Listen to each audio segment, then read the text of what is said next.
Hello students, once again welcome back in chemistrics Atharv academy. मैं आपका अपना टीचर पुष्पेंद्र पाठक आज डिस्कस करने जा रहे हैं जीओसी ऑर्गेनिक केमिस्ट्री की। आज हम लोग शुभारंभ करते हैं। आइए देखते हैं, श्रीगणेश करते हैं ऑर्गेनिक केमिस्ट्री का।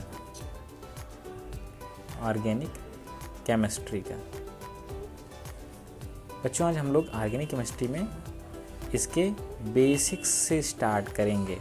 हमको इसके बेसिक्स को पढ़ना है। जैसे आप जानते हो, इसका जो बेसिक है ये है GOC, जनरल ऑर्गेनिक केमिस्ट्री।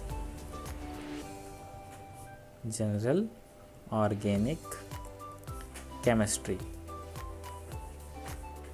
ये जो जनरल ऑर्गेनिक केमिस्ट्री है, इसमें हम पहले कुछ हिस्टोरिकल बैकग्राउंड देखते हैं कि क्या रही है हिस्टोरिकल बैकग्राउंड GOC की। तो पहले हम लोग इसके हिस्ट्री को समझते हैं कि आखिर ऑर्गेनिक केमिस्ट्री डेवलप कैसे हुई। तो इसके लिए पहले लोगों को ये पता था कि केमिकल सब्सटेंस होते हैं। तो जो हमारे निकोलस लैमरी थे, सबसे पहले इसमें केमिकल सब्सटेंस को निकोलस लैमरी ने क्लासिफाइड किया था। ये जो क्लासिफिकेशन था केमिकल सब्सटेंस का, ये किसका था? निकोलस लैमरी का। ओके, निकोलस लैमरी का। जो निकोलस लैमरी थे, इन्होंने ऑर्गेनिक सब्सटेंस को 2 पार्ट्स में डिवाइड किया। फर्स्ट, एक्चुअली पहला इनका जो पार्ट था मिनरल सब्सटेंस।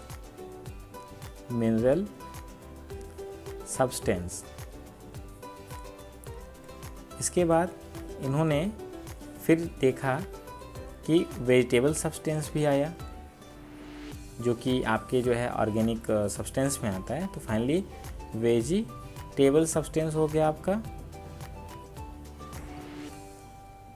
Vegetable substance. और फिर इनके दिमाग में आइडिया है, नहीं, एक चीज़ और होती है। इसको उन्होंने नाम दिया एनिमल सब्सटेंस। अब यहाँ पे नाम से ही क्लियर है कि मिनरल सब्सटेंस जो होंगे ये रॉक और मिनरल से फाइंड होते हैं। जैसे आपका आयरन, गोल्ड हो गया, सिल्वर, आयरन, ये सब जो है हमारे मिनरल सब्सटेंस है। वेजिटेबल सब्सटेंस से क्या मिला? शुगर, सिट्रिक एसिड, इसको हम विटामिन C के भी नाम से जानते हैं, जो कि सिट्रस फ्रूट्स में अवेलेबल होते हैं। और यहाँ पे जो एनिमल सब्सटेंस था, एनिमल सब्सटेंस में केसिन, प्रोटीन वगैरह, या आप बोल सकते हो कि एल्बुमिन, जिलेटिन, ये सब जो थे ये हमारे जो है एनिमल सब्सटेंस थे। ये निकोलस लैमरी का कॉन्सेप्ट था। But after a some time when many of the chemical substances were discovered, it was found that some of them can be obtained from both vegetable and animals. Okay, so this classification was failed. तो फिर से classification किया गया, फिर से यहाँ पे chemical substance को फर्दर क्लासिफाइड की गई। जब निकोलस लैमरी का कॉन्सेप्ट फेल होता है, तो यहाँ पे फिर से क्लासिफाइड किया गया केमिकल सब्सटेंस को 2 पार्ट में। ओके, जो ये पार्ट थे, इनमें पहला पार्ट जो था इनका, ये था ऑर्गेनिक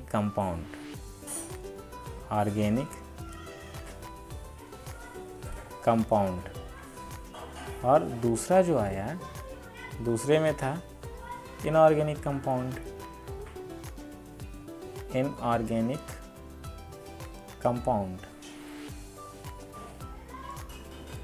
जो ऑर्गेनिक कंपाउंड्स था, इसको आपको पता ही है कि कैसे ऑब्टेन होगा। ऑब्टेन फ्रॉम लिविंग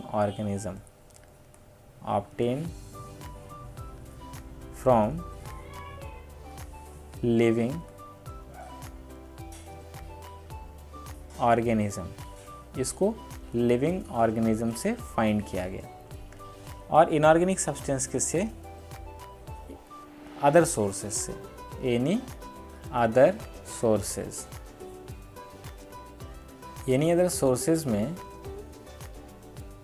सोर्सेज में फाइंड जो किए गए थे उसमें ऑर्गेनिक सब्सटेंस को छोड़कर, लिविंग ऑर्गेनिज्म को छोड़ करके, आप यहाँ पे नोट करोगे accept living organism.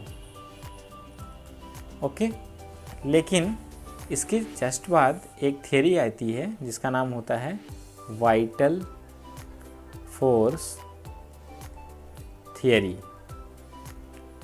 Vital force theory, इसको आप शार्ट में बोलेंगे VFT। VFT को प्रपोज करने वाले साइंटिस्ट थे वर्जीलियस।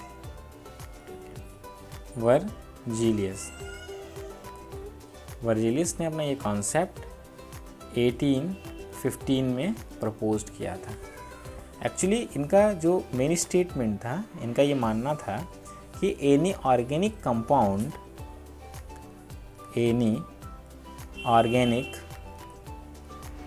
Compound could not be synthesized in lab, could not be synthesized in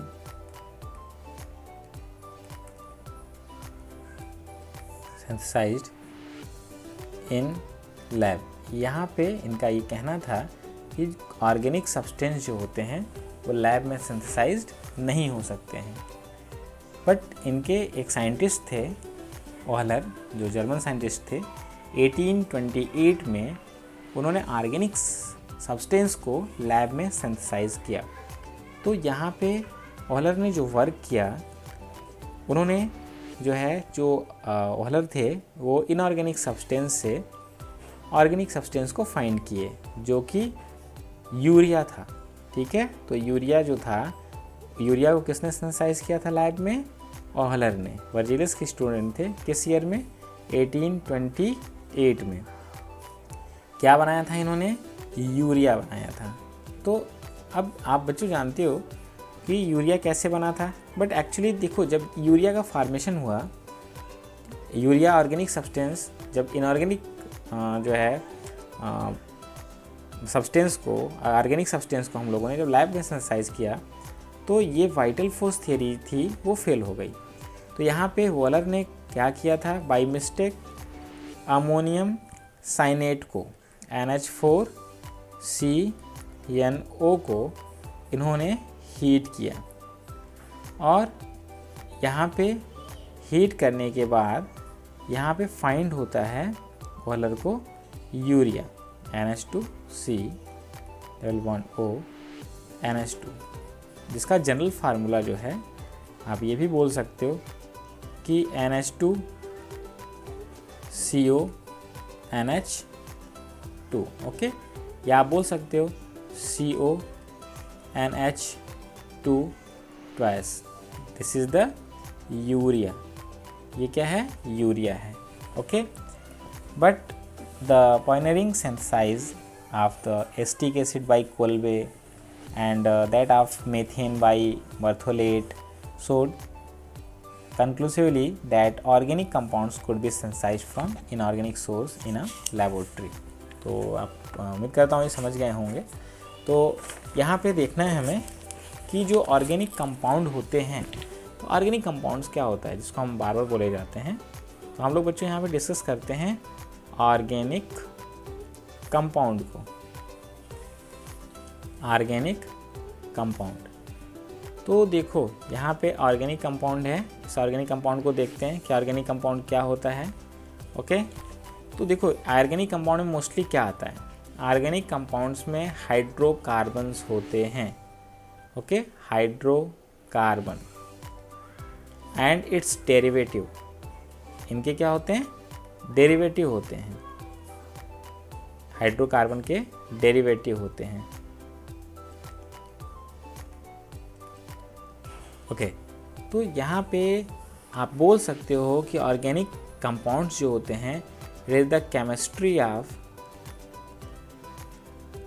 chemistry of hydrogen and carbon except CO2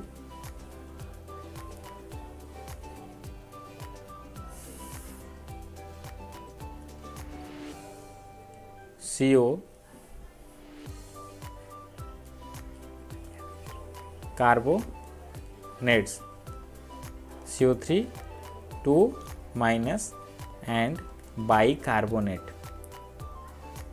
okay, formula आप जानती हो SCO3 माइनस. ओके,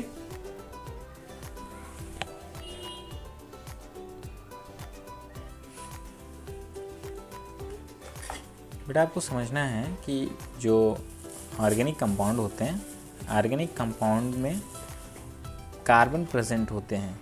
क्या प्रेजेंट होते हैं? कार्बन. और ये जो कार्बन है, कार्बन के साथ साथ हाइड्रोजन भी प्रेजेंट होते हैं. तो आप बोल सकते हो कि in organic compound carbon must be present. तो याद रखना यहाँ पे क्या प्रेजेंट होता है? कार्बन. ओके, ये है कार्बन. अब देखो, ये तो कार्बन प्रेजेंट होगा ही, लेकिन कार्बन की और कई प्रॉपर्टी होती है. तो देखो यहाँ पे जो कार्बन है ऑर्गेनिक कंपाउंड में आप लिखोगे कार्बन मस्ट बी प्रेजेंट. यहाँ पे कार्बन प्रेजेंट होता है. Hydrogen mostly present in hydrocarbon. तो आप इसको भी करना कि हाइड्रोजन मोस्टली प्रेजेंट. इसमें हाइड्रोजन भी प्रेजेंट होता है हाइड्रोकार्बन में. That is it is the main constituents of the hydrocarbon. ठीक है, ये हाइड्रोकार्बन का मेन कंस्टिट्यूएंट्स होता है, कार्बन और हाइड्रोजन. तो अभी हम लोग हाइड्रोजन चैप्टर्स को डिस्कस करेंगे ऑर्गेनिक केमिस्ट्री में. तो अब आते हैं हम लोग कार्बन पे बात करते हैं. एक्चुअली कार्बन कोल टर्म से ड्राइव्ड होता है, जिसका मतलब होता है ब्लैक सब्सटेंस. ओके, अब अगर इसके इलेक्ट्रॉनिक कॉन्फ़िगरेशन को देखें तो 1s2 2s2 और 2p2 होता है. 1s2 2s2 और 2p2. तो अब देखो यहाँ पे 2s2 और 2p2, तो इसमें 4 वैलेंसी शो करती है कार्बन. इसकी वैलेंसी क्या है? 4 है. और इसकी कोवैलेंसी भी क्या होती है? इसकी कोवैलेंसी भी आपकी 4 होती है. याद रखना है कि इसकी कोवैलेंसी 4 होती है और यहाँ पे 4 एटम इससे बाइंड कर सकते हैं. अब यहाँ मैंने बताया कि हाइड्रोकार्बन्स में कार्बन हाइड्रोजन प्रेजेंट होते हैं. तो कार्बन और हाइड्रोजन के साथ halides, nitrogen, sulphur, oxygen, phosphorus may be present. Okay, it may be present. इनके साथ ये भी प्रेजेंट हो सकता है. अब देखो, जैसे अगर कोई ऑर्गेनिक कंपाउंड है, ओके, आपके पास ऑर्गेनिक कंपाउंड है आपका, अगर ये ऑर्गेनिक कंपाउंड किसी मेटल के साथ कंबाइन कर ले, okay, then it produce the organometallic compound. Organometallic compound ये क्या प्रोड्यूस करते हैं? ऑर्गेनोमेटेलिक कंपाउंड प्रोड्यूस करते हैं. इसमें क्या होता है आपका? मेटल कार्बन हाइड्रोकार्बन बॉन्ड होता है, MC बॉन्ड होता है. जैसे हमारे हीमोग्लोबिन, क्लोरोफिल, ये सभी ऑर्गेनोमेटेलिक कंपाउंड्स में आते हैं. और इसका मोस्ट फेवरेट एग्जांपल होता है, अगर हम इसमें ऑर्गेनोमेटेलिक कंपाउंड के एग्जांपल की बात करें तो ग्रिग्नॉट रिएजेंट RMgX ग्रिग्नॉट रिएजेंट हो गए. अगला एग्जांपल हम ले सकते हैं MELIET4PB. ओके, नेक्स्ट एग्जांपल हो सकता है हमारा BU4SN. ये सब इसके एग्जांपल होते हैं. अच्छा, अब देखो कि जो ऑर्गेनिक कंपाउंड है, इस ऑर्गेनिक कंपाउंड की और क्या क्या प्रॉपर्टी होती है. ये क्या करता है ऑर्गेनिक कंपाउंड? सो आइसोमेरिज्म आइसोमेरिज्म, ये क्या शो करता है? आइसोमेरिज्म को। फिर अगला क्या होता है? Exhibit homologous series, homologous series, ये होमोलॉगस सीरीज को एग्जिबिट करते हैं। इसका क्या होता है ऑर्गेनिक कंपाउंड का? Same empirical formula, same empirical formula, इसका एम्पिरिकल फार्मूला सेम होता है। आप एम्पिरिकल फार्मूला को अगर देखना चाहते हो तो इसके लिए हमने एक अलग से वीडियो बनाया है यूट्यूब पर, आप मेरे लेक्चर में जाकर प्लेलिस्ट में उसको देख सकते हैं। और क्या प्रॉपर्टी होती है ऑर्गेनिक कंपाउंड की? It show the polymerization, it show the polymerization.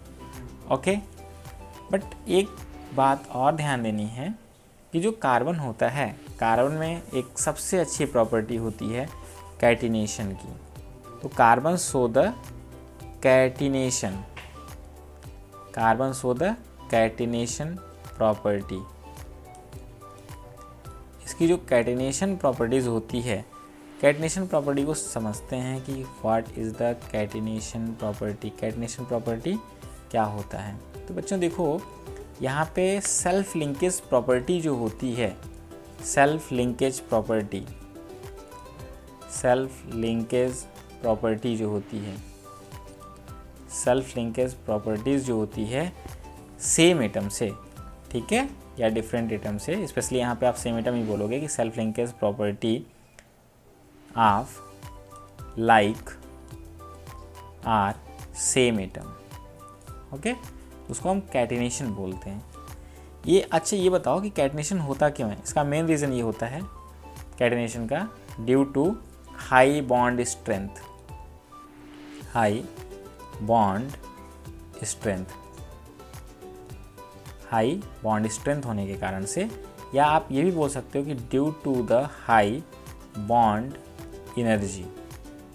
Okay, तो आप पूछोगे सर ये हाई बॉन्ड एनर्जी किसके बीच में? High bond energy of carbon and carbon bond, carbon और कार्बन के बीच में जो सिंगल बॉन्ड होता है उसका जो बॉन्ड एनर्जी होता है वो ज़्यादा होता है। कितना होता है? अप्रॉक्सीमेटली 83 किलो कैलोरी पर मोल। ओके, अब यही रीज़न है, कैटिनेशन के ही कारण से ऑर्गेनिक कंपाउंड एग्जिस्ट करते हैं लार्ज नंबर में। तो आप यहाँ पे बोलोगे कि ड्यू टू कैटिनेशन, ठीक है, organic molecules exist in large number. तो it is a reason of existence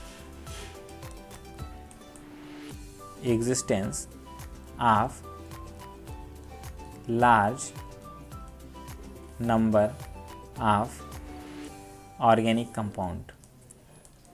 okay, इसीलिए लार्ज नंबर में ऑर्गेनिक कंपाउंड शो होते हैं। तो अगर हम यहाँ पे देखें कि एटम्स में कैटिनेशन कैसे होती है, तो कुछ एग्जांपल लेते हैं, कुछ ऑर्डर को हम लोग ड्रा करते हैं। जैसे बेटा आप जानते होंगे कार्बन, सिलिकॉन, सिलिकॉन के बाद सल्फर, फास्फोरस, नाइट्रोजन, ऑक्सीजन और टेलुरियम।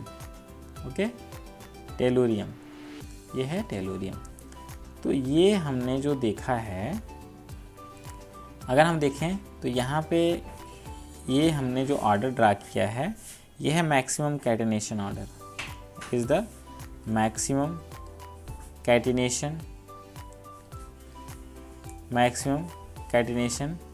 ऑर्डर।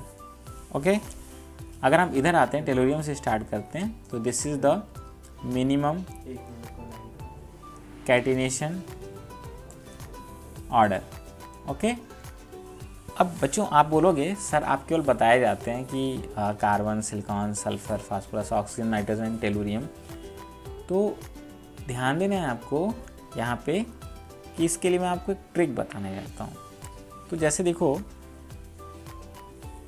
आप इसको बोल सकते हो